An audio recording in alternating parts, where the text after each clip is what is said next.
guys, welcome to our crash course video on the Kite Runner. Yay! We have Hannah, Michaela, Sabrina, Zoe, and Arya, who are not pictured at the moment. They're gonna be in the video later, but we just wanted to make this video so that it would be very easy for you to have like an understanding of the Kite Runner, because it's a really impactful book, and I think it would help if you guys knew about it, and we wanted to be the ones to help you and lead you through the journey that we went through.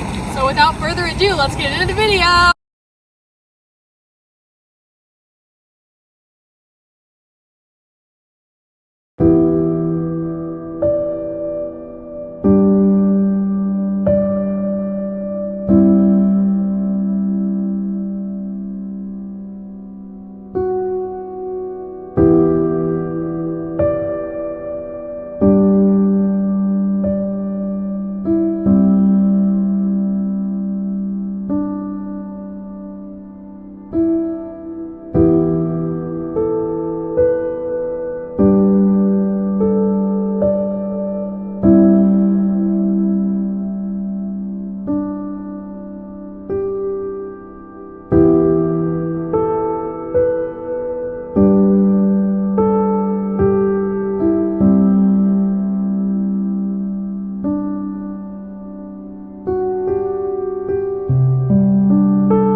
To the synopsis of the Kite Runner. So I'm Michaela, as you might know, and I'm just going to tell you a little bit about the book just so you can understand it better, because if you haven't read it, our presentation kind of won't make that much sense. So I'm just going to give you a little background on the book and what's it about, just like up to the climax, not spoiling anything. So I'm not going to spoil, because like you should really go read the book. It's really amazing. We're going to start with the exposition. At the beginning of the book, it's present day San Francisco. A boy named Amir gets a call from an old friend from Pakistan. And when he gets a call, he recalls this event that changed his like entire life. Everything from when he left to everything after it. His whole life is different because of this thing. He remembers 1975 specifically in Afghanistan. There was a war going on at that time. So as you can imagine, it was a pretty like influential time. So he remembers his childhood friend Hassan, who he calls a kite runner, and we will explain why later.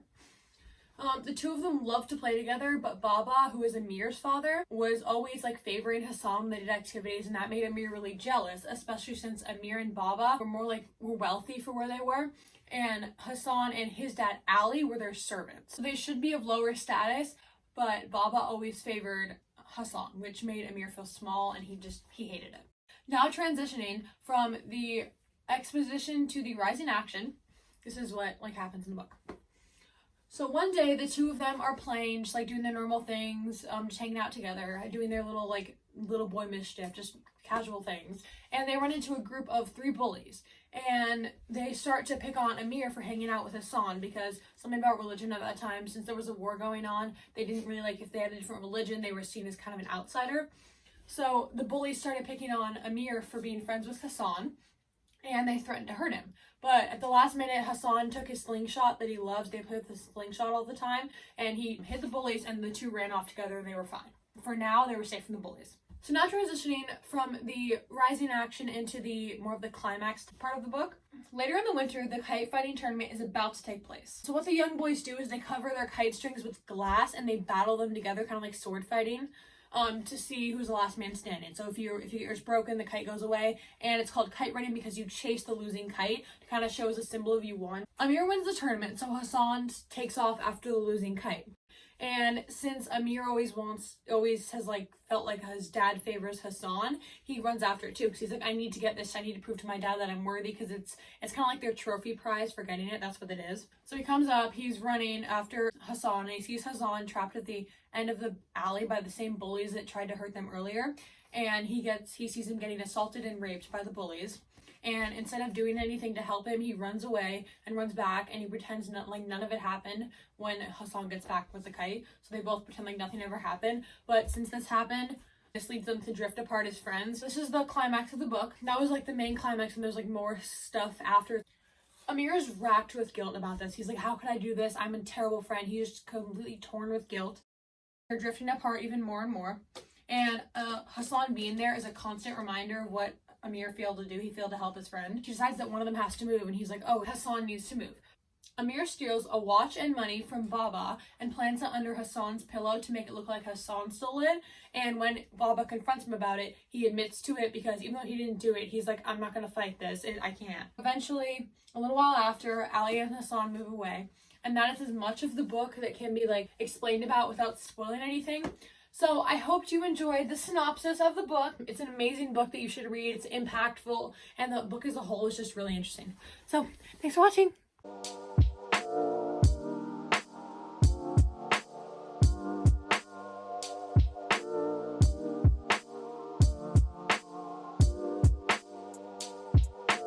Hi guys, it's Zoe and Hannah, and today we're going to be discussing the protagonist and the Kite Runner. In the Kite Runner, the author's main protagonist, Amir, is faced with a number of conflicts and develops as a character over time. This young, wealthy boy struggles to accept himself as he grows up in a small town in Afghanistan. At the beginning of the story, Amir grows up with the struggle of always feeling insignificant compared to Hassan, who Baba seemed to always favor. Growing up in a life of wealth and privilege, Amir was blinded by the truth and the darkness of the world and how much more threatening it was than he knew. The climax of the novel leads to the main conflict Amir faces. Hassan gets assaulted in front of his eyes. Amir has to deal with the guilt of not standing up to the aggressors and let his best friend suffer. Throughout the novel, Amir tries to deal with the heartache and pain that he forever lost himself and is challenged to accept the guilt of his actions. As Amir reflects on his prior actions, he emphasizes on how he felt guilty but no one knew. He states, "A part of me was hoping someone would wake up in here, so I wouldn't have to live with this lie anymore. But no one woke up, and in the silence that followed, I understood the nature of my new curse. I was going to get away with it." Page 86. In this quote, Amir is realizing how he will have to bury that secret, that one powerful secret within him forever. This short clip from the novel explains how this changed his life. Amir will never look at Hassan the same, as well as himself. Oh my god. Although Amir wants to get his powerful burden off his chest, who will be there to catch him when he falls? All he has is himself. When he has met many years later with his former assaulter, Amir allows Asif to attack him, as it seems it was the idea his guilt would wash away. He exclaims that this was the first time he had felt at peace with himself. As he is beaten, he claims, "My body was broken, just how badly I wouldn't find out until later, but I felt healed at last." Page 289. This quote shows how Amir has grown and finally accepted what he has done many years ago. When Asif was beating Amir, that triggered laughter among him. He laughed because after the years of feeling ashamed of his crime, he would finally let his heart feel at peace. He was at peace because he knew what Hassan must have felt like in that direct moment in the alleyway. This was Amir's way of accepting himself after all those years. It was time. So today we're going to be talking about a couple of thematic statements that we think that our book, The Kite Runner, represents. So our first theme is based on betrayal and redemption. Betrayal of what's important to one can lead to a slow, hard redemption. And an example of this in the book is when Amir betrayed Hassan when he was getting raped by not helping him and completely ignored him, but he eventually redeemed himself in the end.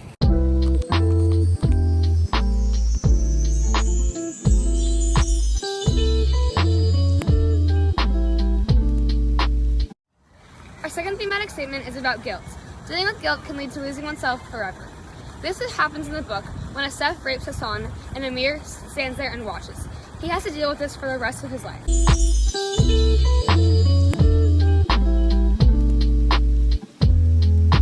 Our third thematic statement revolves around different worlds and how cultures and social status can affect friendships. For example, in the book, Hassan is considered a servant and Amir is considered wealthy, so many people disapproved of their friendship and it was hard to relate to.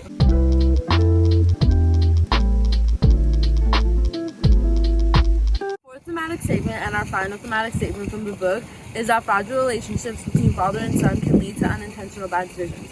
An example of this is how Amir wanted to show Baba that he won the competition by bringing the blue kite that lost.